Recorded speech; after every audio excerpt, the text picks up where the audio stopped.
Bible verses for healing. Mark chapter 1, verse 29 to 34. Jesus heals many. As soon as they left the synagogue, they went with James and John to the home of Simon and Andrew. Simon's mother-in-law was in bed with a fever, and they immediately told Jesus about her. So he went to her, took her hand and helped her up. The fever left her and she began to wait on them. That evening after sunset the people brought to Jesus all the sick and demon-possessed. The whole town gathered at the door, and Jesus healed many who had various diseases. He also drove out many demons, but he would not let the demons speak because they knew who he was. Jeremiah chapter 17, verse 14. Heal me, Lord, and I will be healed, save me and I will be saved, for you are the one I praise. Matthew chapter 4, verse 23 to 25. Jesus heals the sick. Jesus went throughout Galilee, teaching in their synagogues, proclaiming the good news of the kingdom, and healing every disease and sickness among the people. News about him spread all over Syria, and people brought to him all who were ill with various diseases, those suffering severe pain, the demon-possessed, those having seizures, and the paralyzed, and he healed them.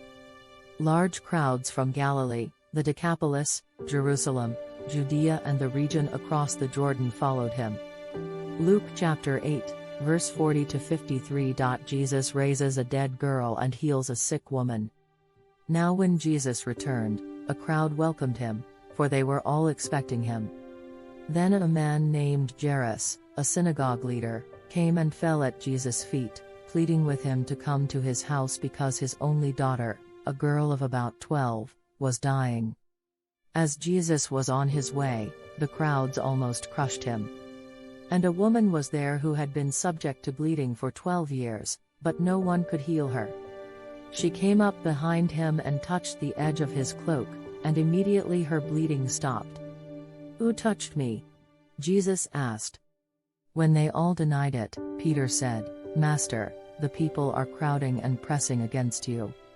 But Jesus said, "Someone touched me, I know that power has gone out from me." Then the woman, seeing that she could not go unnoticed, came trembling and fell at his feet. In the presence of all the people, she told why she had touched him and how she had been instantly healed.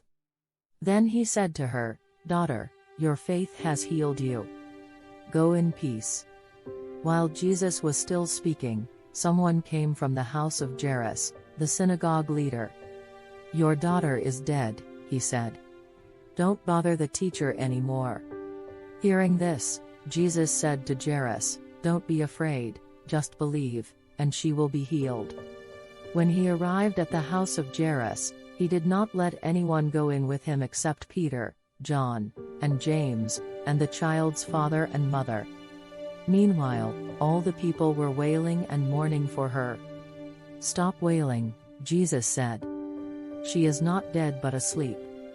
They laughed at him, knowing that she was dead. But he took her by the hand and said, "My child, get up." Her spirit returned, and at once she stood up. Then Jesus told them to give her something to eat. Her parents were astonished, but he ordered them not to tell anyone what had happened.